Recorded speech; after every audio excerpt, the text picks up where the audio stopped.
You don't got the burn. You gotta get it. Yeah. I'm gonna personally destroy whatever Kevin Lyles was smoking and whatever Swiss Bass is smoking. Ooh. I'm gonna personally destroy them today. They're all my brothers, but there's nothing like a little bit of fun, friendly competition within brotherhood. That's a fact. Murder. Hey, what's going on, world? This is your boy Najee from RapRadar.com.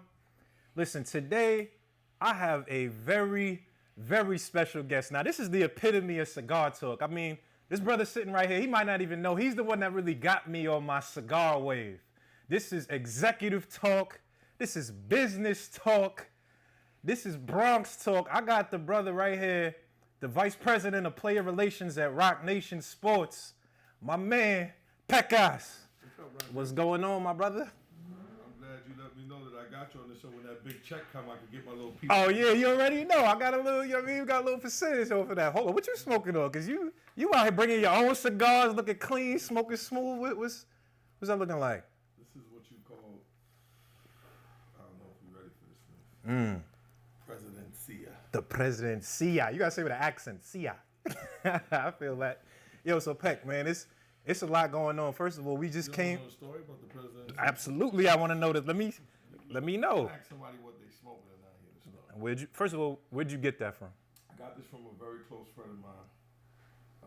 I was supposed to smoke it last week, the day my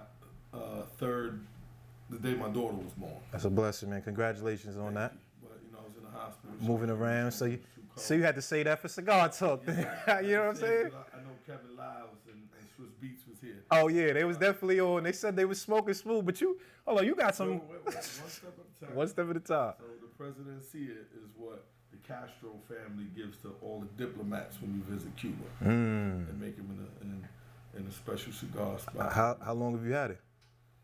A good friend of mine gave it to me a month ago. Oh, a month ago. Okay, all right. Absolutely, that's a big move. That's a big boy. Presidency. Make sure we get that. All right, I like that. That's smooth. So now we just came off of. I seen you this past week at the Roc Nation brunch, man, and everything is going crazy. Everybody's there. We in the mix of everything, and just talk about. I guess you're the vice president of player relations, man. It's a nice title. What exactly does that mean? Well, first here, congratulations to the show. Thank you, sir. Much love and respect. Appreciate you. Give love to Duce, my guy Brian Axelrod. Shout out to the sponsor, Axelrod. Duce. I mean, that means I just work closely with the athletes once they sign with our company, just to help them get along with, to work very closely with the branding team. Shout out to Michael Yo, Mark and Missy, and I work very closely with the day-to-day managers. Yeah. Just to help clients get along and make sure that their day-to-day life is easy, so they can just worry about getting ready for the combine and then playing football. Right.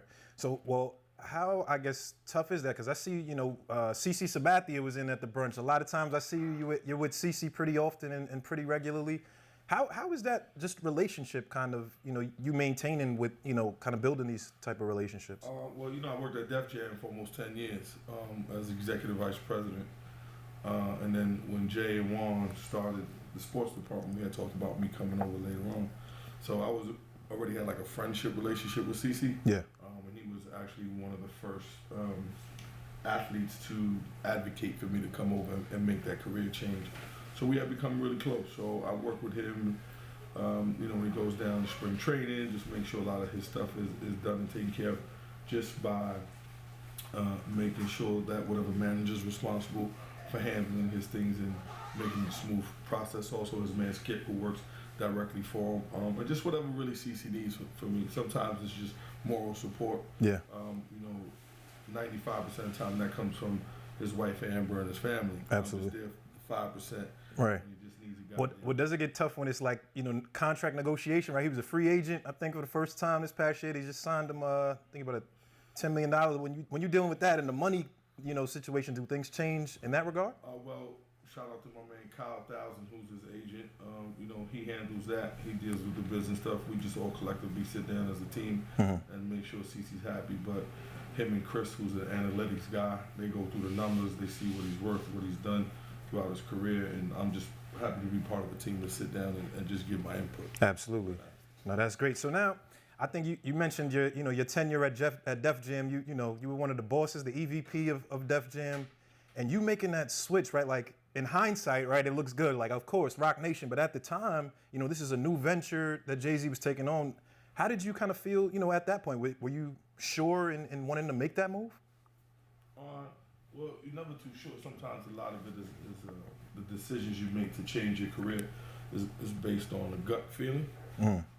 So a lot of it was gut. A lot of it was I probably had reached my climax where on what I was going to do from a responsibility standpoint at Def Jam. Right. And then when Jay and Desiree Wong give you an opportunity of a lifetime, absolutely, you must take full advantage of it. Yeah. So now you work. You've been working with Jay and alongside Jay for some years now. What do you see, I guess, just as the transition from, Jay when you guys were at Def Jam working together versus Jay now? First of all, I don't work with Jay alongside him. I work for him. Okay, let's get it clear. Let's get that clear. Absolutely. Yeah. And, I work for the boss man, and I'm very, I thank God every day. He's the person who allows his staff to do what they do. He, lets you work according to your strengths. He's not one that stops you from trying to be who you are. As long as at the end of the day, you're working and making money for the company and protecting the brand. Yeah.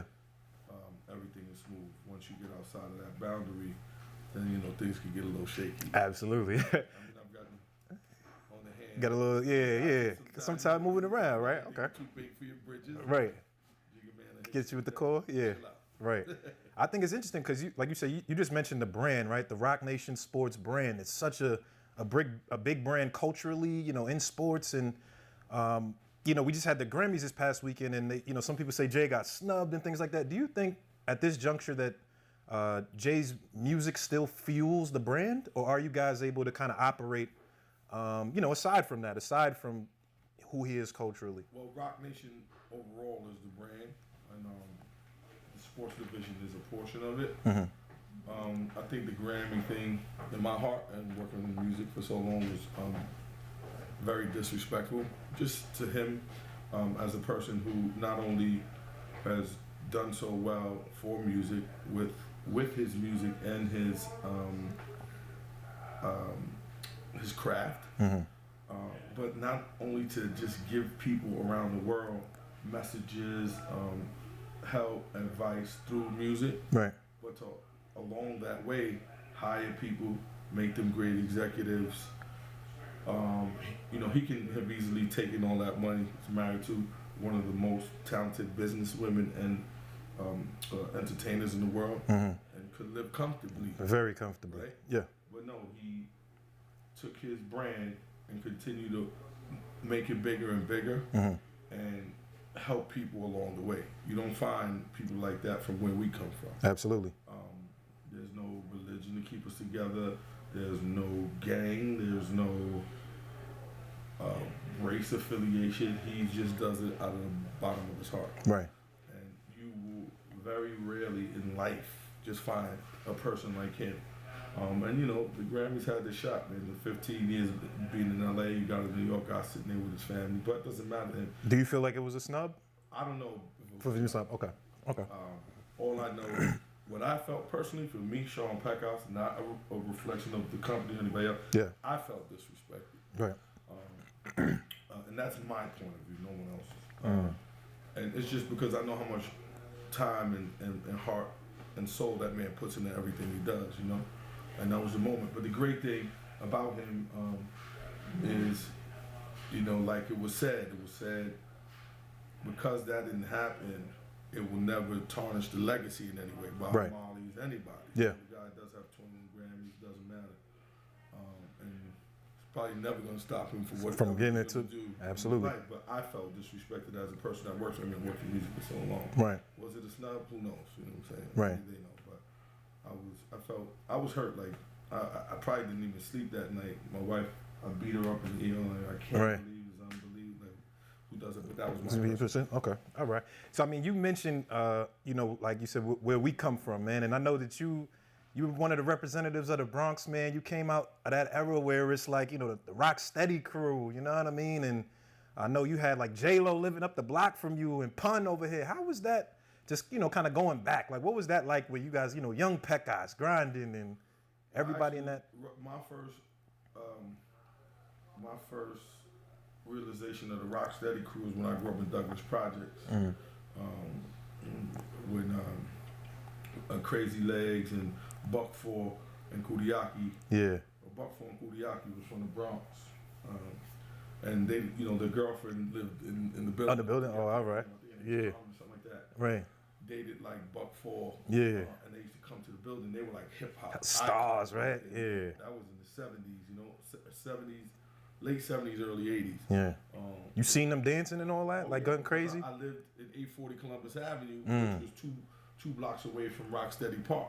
Right. And when you went to Rocksteady Park, my cousin, his name is Bill Blass. Mm-hmm. He was a big graffiti artist, and he actually did the 2 pieces on the wall of Rocksteady Park that was up for a long time. If you noticed there in one of the hip hop movies, I forget that Fab Five. The Fab. Yeah.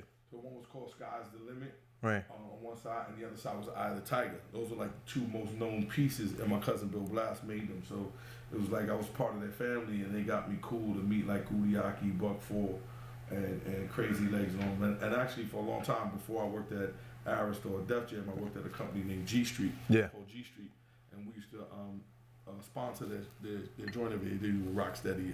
It turned into a weekend now, but it was a Rocksteady reunion every year. It used to be at the park. Right. I don't know where it is now, but it's become like a global thing. Absolutely. So then the Bronx situation was early. Then I moved up to the Bronx when I was about. I went to Rice High School in Harlem. Went to Rice. All right. After that, I went to Stevenson. So like 15 years old, I moved up to the Bronx. That's when I used to go to Kips Bay Boys Club. Right. I moved to Soundview, and that's when I met Lord Tariq, Peter Guns. J-Lo used to dance in the back. Yeah. And Big Pun. So now you were big and instrumental in terms of just breaking that, the Peter Guns record. When you were doing street promotion for, was it Priority at that time? No, I was working with my good friend Renee McLean. Okay. Who worked at Elektra. And he hired me as an independent, so while I was working like the Busta Rhymes records, Missy and all that, I was sneaking in the Lord Tariq, Peter Guns. right. Uptown, baby. Right, that's a fact. And the good thing about that is, I grew up with those guys, so they were from my neighborhood, so it meant so much more, Absolutely. When they got really big. They got so big, they went to the Grammys. I think their record was like a #1 top 100 record, big pop record. And then the guy that they were signed to sent me a check for $1,000 after they got a multi-million. $1 million. What'd you buy with $1,000? Oh, you still got it? I didn't cash it. I hear that. At what point did you know that, hip hop was something you're committed to, right? Just kind of moving around in the streets and, dealing with Peter Guns and like you said, J-Lo's dancing and all this. At what point did you know, like, man, I'm committed to this and I want to make an impact on the culture? In all honesty, I did it. It was just part of my life at that point. Like when they say things are done from a cultural standpoint, it was part of my life. I got up and breathed hip hop. I went to sleep. I breathed hip hop. I used to go and grab Peter Guns and Lord Tariq and go on tour. But it was just me hanging out every day. Yeah. You understand what I'm saying? Right. I had a little taste in the music industry by doing street promotions with Renee and them and working at different companies. But in all actuality, it was my everyday life. Yeah. That was the great part of growing up in that era of hip hop and music, because I didn't look at it as a job. It was just my everyday life. Yeah, right. Now, I mean, the grind at that time was so different, right? Like, y'all out moving, like you said, we out every night, we in the streets, and now just kind of with the internet age, things are different. Do you feel like just the grind has changed, like in today's era? What? The world has changed. Yeah. Life has changed. The way you look at music or listen to it or find it is way different. It's a lot easier because kids just have to open up their phones or computers to find it. These kids are a lot younger. I think the talent is still great. People always ask me, hey, what? Because people feel like guys aren't rapping. Yeah. That they're not doing a good job, or they're gonna be put in some box, like the mumble rap and all. Yeah. To me, I think it's a stupid thing when you say that, because back in the days, I think the first real hip hop record, I shouldn't say real, the first hip hop record I remembered, and I knew all the joints I used to listen to on the radio. Yeah. With Mr. Magic and all of them. But what was Reggie Noble. Mm. Hey, punk bitch, get Give on him that smooth. Yeah, right. Mic check. Yeah. You know what I'm saying? That was the first joint I that. wrote down. Right. I remember because I love that song. So Hell yeah. I was never a lyric guy. Like, you know, I know people, some of my friends that go Just recite chorus, every everything. J lyric, Right. every Nas lyric, every Rakim, every whoever else, Tupac, Biggie, like know every Everything, song. yeah. Word for word. Me, Facts. I just have to write it down. Remember, I don't Right. know if I had a learning disability but I love beats. Like me, Right. I was a beat guy. I love that type of thing. I love the producer. One of my closest friends was Minnesota, who did a lot of ill beats for, you know, Money Boss Players and Alter Ego Peter Guns and Facts. Biggie and Pudgy the Fat Bastard. And Right. all them back in the days. Like I was that guy because I always really wanted to be a DJ, but I had no. Oh, you had no. Yeah. Right. Did you ever try? Did you ever mess I with didn't have the hand-ear ear coordination? Right. Shit is hard. Switching Trying up. to listen to two things. Yeah, I feel guess that. because I always had a short attention span, so I couldn't do it. Right. But my point is that so I like beats, like Swiss beats. That's why I love Swiss. Yeah. Like on the low between me and you, I'm like sort of a Swiss groupie. But you know, he's my brother. That's and I'm amazing, telling though. that, but Yeah. I'm talking about his discography of all the music, Crazy. all the different artists that he just took street. I call it cocaine rap. Facts. Beats, and applied it to everybody. Bro, what he did with X-Men. Oh, my God. Jay. And how he just took it and then could apply the same thing to Jay and to Nas and to even his wife. Right. To, you know what I'm saying? Absolutely. And to the Clips and like that's why I loved Pharrell too. Pharrell, I'm a groupie for too. Yeah. Like, and I work closely with Genius. him. But genius, like the way he took him being in a band in high school and that same approach and applying it to like the Clips and he had these kids from Philly, Roscoe Pico train like nasty. Yeah. And that was my thing. I was a beat guy. Like when the beat is what got me going because I love clubs. Yeah. I was a club kid. How crazy was that era though? Like, cause clubs then, like you talking Tunnel, you talking. How crazy was that? Yo, my man, rest in peace, Big Kap. Yeah, rest in peace, Big Kap, man. I used to go on a roll with Big Kap. My job with Big Kap, I had to get cool with Kap and all the DJs. And Yeah. Jessica Rosenblum. She used to be like, you can go on the road with Big Kap and you can come into the tunnel free. Yeah. No problem. You and I give you and Teddy. Oh, so you was bossed up. You walking into. Oh, yeah. You have one job. Make sure Kap is back here at 10 o'clock every day. 10 p.m. every 10 Sunday. p.m. He had to be at the tunnel. Where we went. Right. And that was my little job, was to make sure he got back to open up for Flex. Yeah. So when he did that let me stay in the booth because I was in the booth with Kap until Flex came at 12. Right. Oh, you was the man in there. When they You was the saw man in there in the booth. Yeah, that's with crazy. Kap and with Flex, Right. forget about it. Hell yeah. That's what got me hot, you know what I'm saying? I was a club kid and I beats him. Because Kap used to play joints and Flex used to come in 15 minutes and hear what he was playing. Going crazy. And then once your man Flex put his hands on Oh, it was a wrap. it was a wrap. Yeah. Man, that's an amazing time period. All right, so I want to know the transition from I heard that Andre Harrell played a big role in your career. You did an internship for him? No. I used to attend Lehman College, and I went down south to college in Atlanta, where I met Alex Gideon, who owns all the big clubs, who's Compound, all that stuff. Right. I went to Lehman High School. I had to come back. My grandfather was sick. He just died too. Rest in peace, grandfather. My grandfather was sick, and he was helping me pay for school, so I had to come back to New York. So I went to Lehman College, and then Lehman College is where Uptown Records started. It started in the student government office. Right. It was him, Jimmy Love, Andre, and them, and they gave a big sort of like thing in the auditorium, was like how to get in the music industry. Right. So I went to that. Like I was like, yo, the music industry. Right. So I went to the seminar, and he talked about how you had to do an internship. So at that time, I was dating a girl named Margie, who was a journalist. So it was like rap, or just she was on? She was a rap journalist. A rap journalist. She had Okay. gotten a job with Rap Pages. Yeah. So after I went to that seminar, and listened to Andre and them, and listened to what they said, how Jodeci slept on the floor uptown, and all these big artists came in and did internships that you should apply the same thing. Yeah. So I went and did that. And then Margie was a writer, so I was like, hey, I got the hot girlfriend at that time. I don't want no rappers taking it. Right. But I also wanted to go in and learn, and that's what I did. I used to go with her, and I met Dougie Fresh on an interview from G Street Records, and then I met some people in there, John Baker, who had a subsidiary label through Chris Blackwell and them, which was 4th and Broadway, which was owned by Chris Blackwell. Yeah.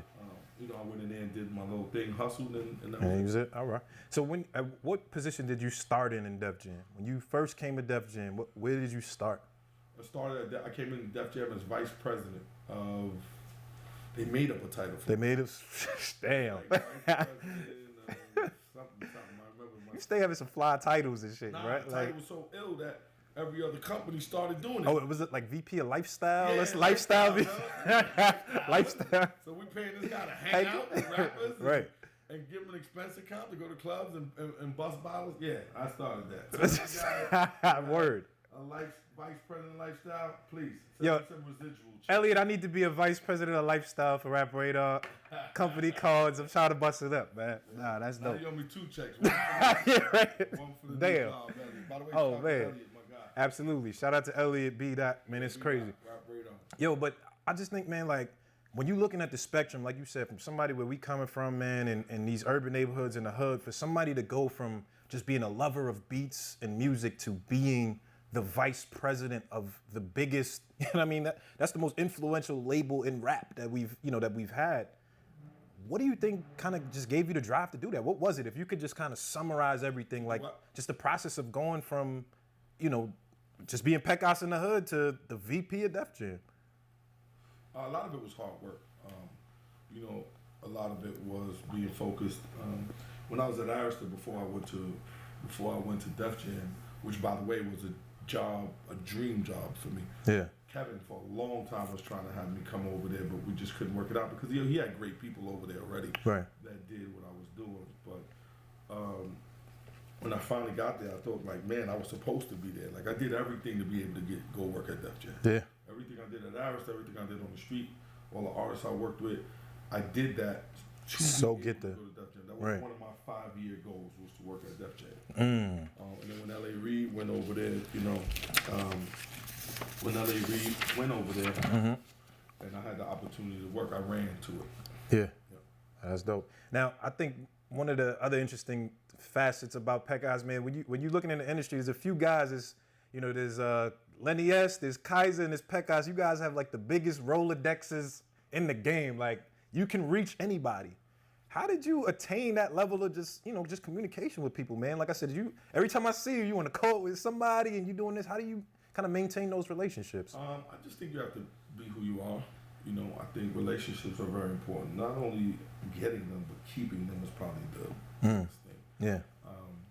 And I learned that from Kai's. Kai's always made sure he was at the right place at the right time. Kai's everywhere. That's a fact. Shout out to Kaiser. And shout out to Kai's and Lenny S, who's amazing. And it was so funny. Lenny S had gotten this award, and he invited me, and I went to the dinner, and he was like, "Yo, I want to shout out my brother Pecas, man, for giving me one of the first street team jobs." I didn't even remember I did that. Wow. Because we grew up in the Bronx, me, Lenny, and Bert, and whenever they asked me for, I remember they used to be out of place and help me get in. Yeah. But you have to pay things forward. Right. Absolutely. You never know, one day I might be working for Lenny. You know what I'm saying? Right. And where he's come from in his career, and to be able to be part of the company to bring Khaled over and all these big artists and things of that sort, for us to be able to work with and manage is just amazing. He's come from the same place I come from. Yeah. And he lived that lifestyle too. Right. That was it wasn't a job for him like it wasn't for me. It was just when we left our houses what we did. Right. Right. So what do you give, I guess, like I said, we have a lot of listeners. Everyone's just trying to figure it out, right? Everyone's just trying to figure out, how do I network? What's your advice for somebody that, they're trying to make an impact in the culture and they're trying to figure out how to network and how to kind of maneuver? What advice does Pecas have for those people? My advice is honest. Appreciate you, brother. Absolutely. Yeah. Oh yeah. You see, I got the guests pouring up, man. My man is at, man. I gotta treat you like you YN. Absolutely. I like that. Man. Shout out to Duce, VP of Lifestyle. They start pouring you up when you're the VP of Lifestyle. You know what I mean? I honestly believe that no matter what anybody wants to do, they can do. You just got to put your heart and soul to it.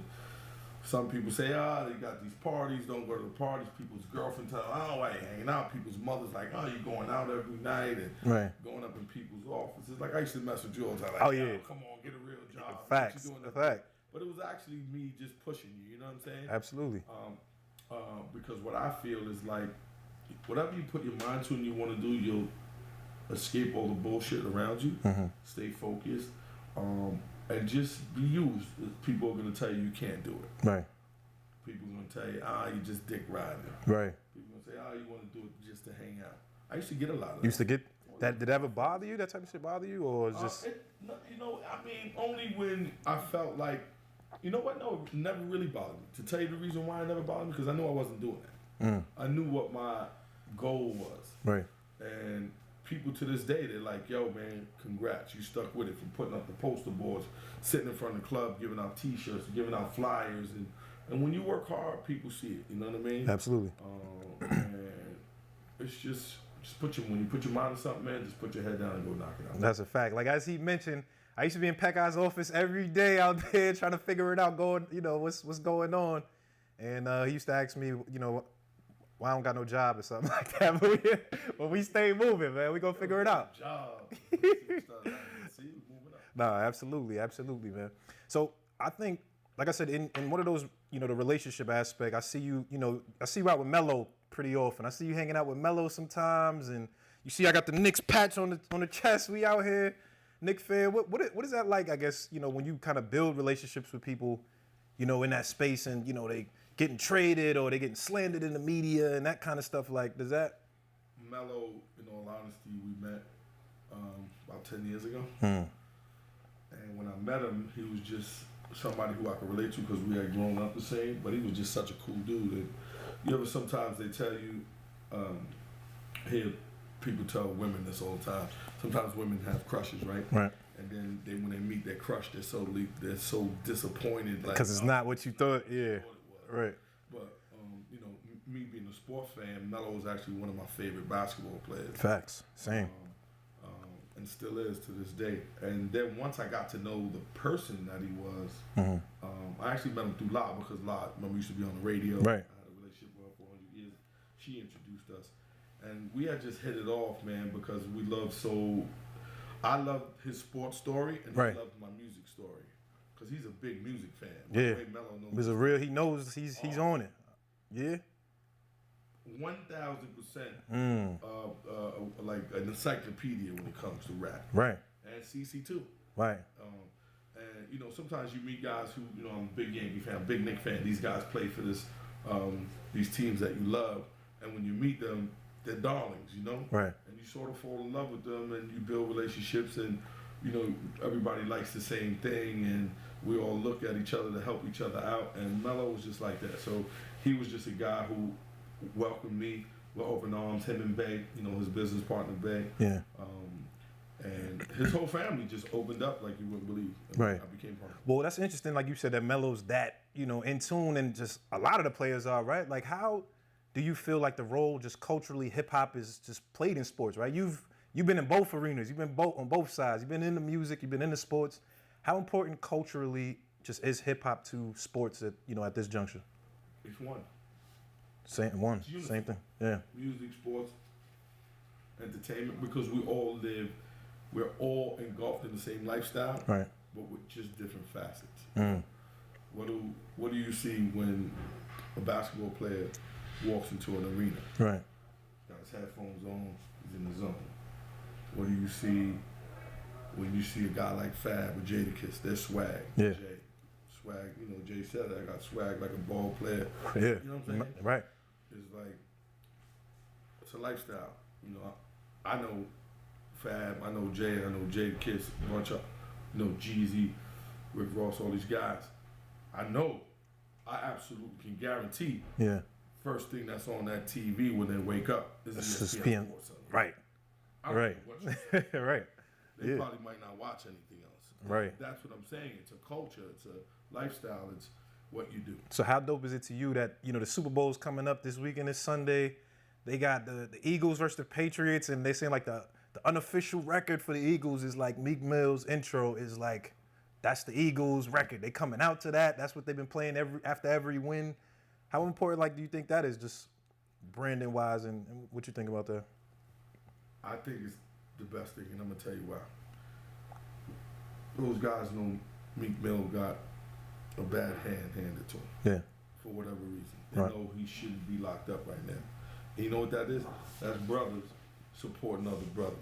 They could do anything in the world, but that shows the strength of hip hop. Yeah. That shows the strength of brotherhood. That shows that we know you're going through hardship, but when you was out here and we were losing and not doing well, you were still putting up that bird. Facts. That eagle. You was repping that. So right. now that you locked up and we know you got that bad hand, now we're gonna support you. Right. That's what being coming from those neighborhoods shows, that they're there for you, and that it's so weird because God works in mysterious ways, but you never know. Maybe that gave them the motivation to want to do that. Yeah. You know. Right. I mean, I'm a little upset that it's not the Eagles in Jacksonville. Yeah, right. Yo, Tom Brady always upsetting people, man. Sneak it up. That, you know, my guy Leonard Fournette. Right. My guy. Beast. Super beast. So, but you know, it's just, I would love to have seen that. But the point is that people support each other in the time. Right. So, well, in that supporting each other mentality, when you see things like happening, you know, with Colin Kaepernick and people kind of saying they didn't want to watch football, or they're kneeling, and I know Jay has spoken up about those type of situations. When you're so actively involved in that, how does that kind of play out for you? Just your relationship with Leonard Fournette and these type of guys. Like, are you somebody who kind of how do you just feel on the whole Kaepernick situation in regards to your players? Please, again, this is my your own personal, absolutely. It's nothing to do with anybody else. I think Colin Kaepernick put his money where his mouth is. Right. You know, he went out, supported his people. He fought for something by kneeling. Whether or not people didn't like it or not, I get it. Well, I have family members that were in the service. Nobody's trying to disrespect nobody right. or what they went through. But he not only advocated to try to make a change, he's actually making change. Right. Putting his own money in. He's there, going out with advocacy groups and things of that sort. So you have to respect a guy like that, because he ain't just running his mouth or saying, yo, who's doing this and doing that. He's actually doing it. So right. you have to respect that. Absolutely. Okay. Well, I didn't want to take up, too much more of your time. We know Pecas got a lot of things to do.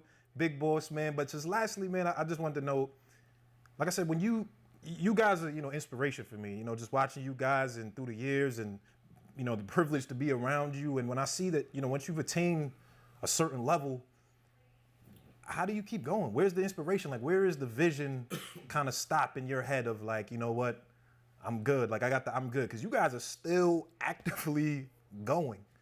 Where do you see that at? Like, I mean, tell you the truth, Najee. Yeah. I'll stop when I die. I don't think I'm ever going to stop. If I can't walk no more, I can pick up the phone. If I can't talk no more, I can type. I'm going to reach if I have to. But I think I'm a guy that will always work for somebody, and which I don't have a problem with. I just want to be able to make some good money to take care of my family, my girls, make sure they're good, my daughters, you know what I'm saying? Absolutely. Make sure my wife is good. But I just, in all honesty, I won't never stop. You don't have to make me stop. Yeah, it's just the love of it. Like, that's the love. I love to get up and work. I love to make superstars. I love to make people happy.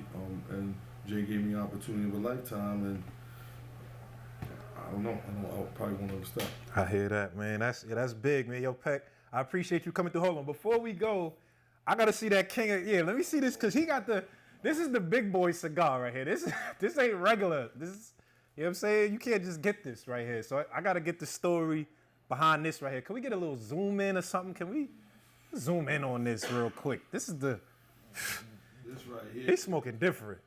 I mean, this is for Kevin Niles and them, because you know what I mean? Trying to stunt. Kev. This right here is KSA. One of my good friends gave me this when we met in Miami. I won't give up no names. No name. Yeah.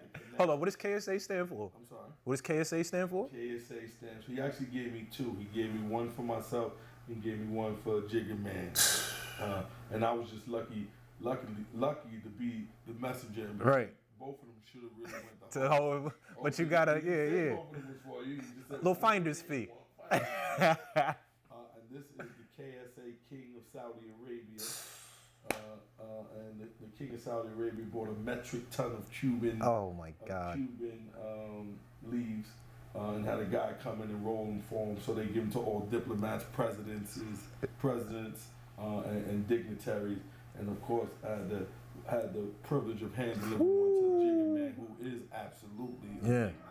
And I got one to me as well. So I figured I smoked this. Oh yeah. The day one of my daughters gets married. Oh man. So I have a 21-year-old. Hopefully she'll do it in a couple of years. So Right, get right with that. Oh man. Well, you invited me here, so I just. Oh, you had to go. No, listen, man. Bring out the 22 twos. Listen, we giving gems and cigar knowledge out here, man. Whoever's coming after me for this, go harder. Listen, The Roc hey. Boys in the building. Tell them, OG, you know how we do. Listen, the Roc Boys is in the building. Swizz, Kev. No, those my brothers. No, no. Listen, this is just friendly. The bar's been raised. That's all we saying. The bar has been raised. When you come to Cigar Talk, the king of somewhere got to give you something. Don't come to Cigar Talk just talking. You feel me? Come with them things so we know the Roc Boys in the building. Absolutely. Hey, man, this was a great episode. I'm here with, again, the Roc Nation Vice President of Player Relations of Roc Nation Sports.